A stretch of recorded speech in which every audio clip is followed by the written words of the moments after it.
In the past, especially during periods when slavery was prevalent, there was a systematic restriction of education for slaves. These individuals were often guided to learn only practical skills related to the work they performed for their masters. In this way, they were intentionally isolated from a broader range of knowledge and skills that could lead to their independence or disrupt the existing social order. The limited education of slaves resulted in their knowledge being concentrated on specific labor tasks, thereby keeping them dependent on their masters. This served to reinforce inequality and subservience within society. The inability to pursue a broader education and engage in critical thinking meant that slaves were often isolated from the opportunity for criticism or disruption of the existing system. This system of restricted education for slaves was not only an economic tool for maximizing their labor productivity, but also a means of control in maintaining social hierarchy.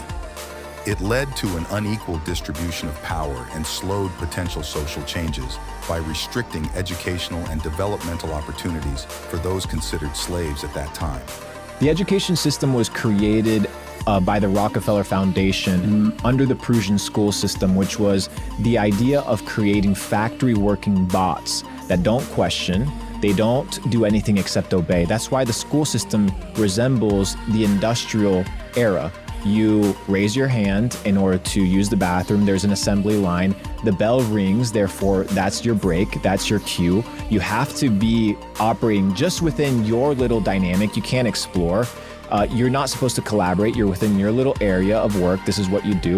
With an investment that would be equivalent to billions today, they then began to shape the curriculum, ensuring it produced workers with the basic skills required for industrial jobs. And the emphasis was clear. The system should produce workers, not thinkers. As Rockefeller himself stated, "I don't want a nation of thinkers, I want a nation of workers." Following this, he opened hundreds of schools, invested millions into the education system, trained thousands of teachers, and improved literacy rates across the country. But despite the benefits, Rockefeller wasn't doing this out of the good of his heart, obviously. Just look at another quote from his organization's dream for rural Americans, and you'll get some idea of what his true intentions were. "In our dream, we have limitless resources, and the people will yield themselves with perfect docility to our molding hand. We shall not try to make these people or any of their children into philosophers or men of learning, or men of science. We shall not search for great artists, painters, musicians, nor lawyers, doctors, preachers, politicians, statesmen. The task we set before ourselves is very simple, as well as a very beautiful one. To train these people as we find them to a perfect ideal life just where they are,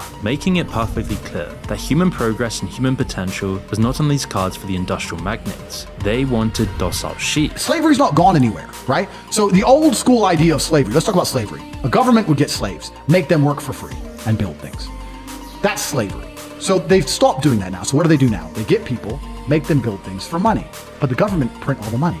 So if a government can create as much as they want of something from thin air, and you'll give up your life for this thing they can create from thin air as much as they want, you are still their slave. That's it. You used to be a slave and you'd work all day, and at the end you got food in the house.